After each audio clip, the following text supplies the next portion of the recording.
Olá, vamos direto ao ponto. Hoje, a nossa análise visual foca num dos temas mais cruciais e, vamos confessar, mais temidos do direito notarial e registral, a responsabilidade civil.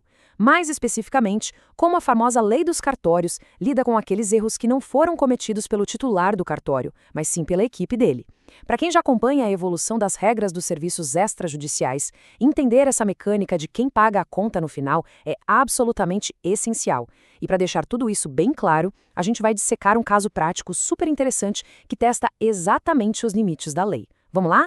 Para entender isso de verdade, a gente precisa de um cenário real. Imaginem a seguinte situação. Temos o João, que é um notário titular lá no município de Porto Velho. Seguindo todas as formalidades certinhas, o João designou o Marcos como seu substituto. Tudo tranquilo até aí, certo? O problema começa no balcão de atendimento. O Lucas chega ao tabelionato e é atendido pelo Marcos. Só que o Marcos age de forma totalmente negligente na hora de lavrar o ato notarial. E olha, não foi um errinho qualquer não, hein?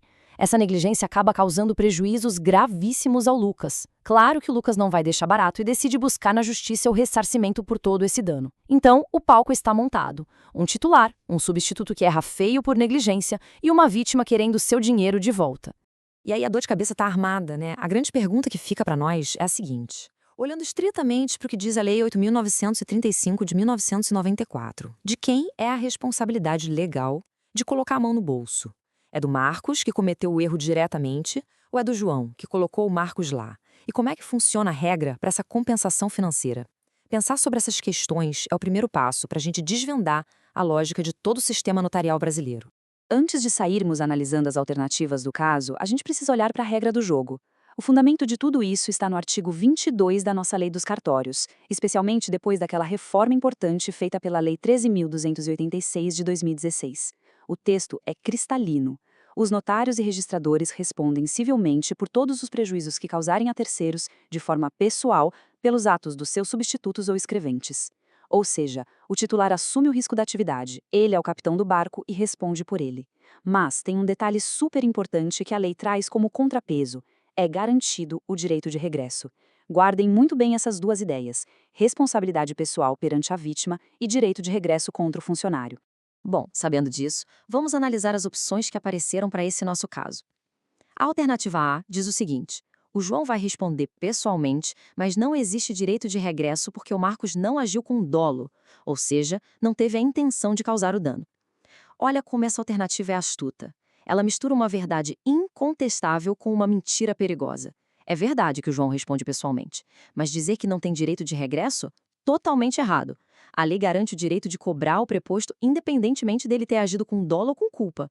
No nosso cenário, o Marcos agiu com negligência, que é uma forma de culpa.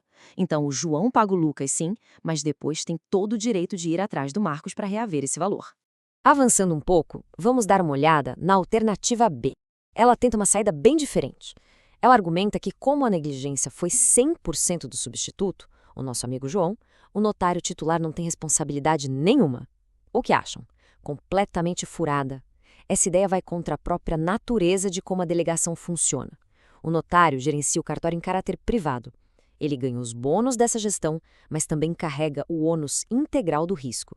É simplesmente impossível o titular lavar as mãos e dizer: "Ah, mas não fui eu que assinei o papel". A responsabilização do titular pelos atos da sua equipe é o que traz segurança jurídica para a sociedade. Então, isentar o João aqui é um erro grosseiro. Chegando na alternativa C, aqui tem uma palavra mágica que costuma derrubar muita gente: subsidiariamente. Ela sugere que a responsabilidade do João seria subsidiária. Mas pensem bem. Se fosse subsidiária, o Lucas teria que processar o Marcos primeiro, tentar esgotar todo o patrimônio do substituto, e só se o Marcos não tivesse um centavo furado é que ele poderia cobrar do João.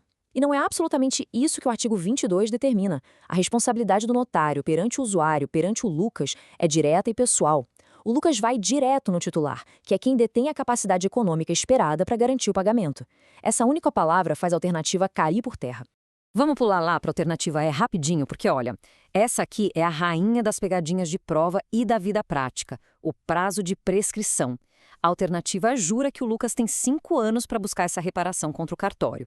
Faz sentido, né? A gente ouve falar tanto em 5 anos no direito do consumidor, na responsabilidade do Estado, mas será que se aplica ao nosso caso notarial? De jeito nenhum. Essa opção está completamente incorreta e a gente vai ver o porquê agora mesmo. Só para cravar isso na memória e ninguém mais esquecer. Esqueçam os 5 anos aqui. O prazo verdadeiro, cravado no parágrafo único do artigo 22, é de apenas 3 anos. Repetindo, 3 anos contados da data da lavratura daquele ato problemático. Foi mais uma mudança trazida em 2016 para pacificar a questão. Não são 5, não são 10, o relógio corre rápido no direito notarial. Saber esse número exato separa quem conhece a fundo o serviço extrajudicial de quem apenas imagina como ele funciona. E isso nos traz de volta para a nossa grande vencedora, a alternativa D. Ela resume com perfeição, sem tirar nem pôr, a lei e a doutrina. Vejam só, na qualidade de notário, o João responde pessoalmente pelos prejuízos que o seu substituto causou, sim, mas a ele é assegurado o direito de regresso contra o Marcos. É uma harmonia jurídica impecável. A gente protege a vítima, garantindo que o dono do cartório pague o dano de imediato, e protege também o titular, dando a ele a ferramenta legal para não ficar no prejuízo por um erro que foi da sua equipe. É o sistema funcionando no seu equilíbrio mais puro.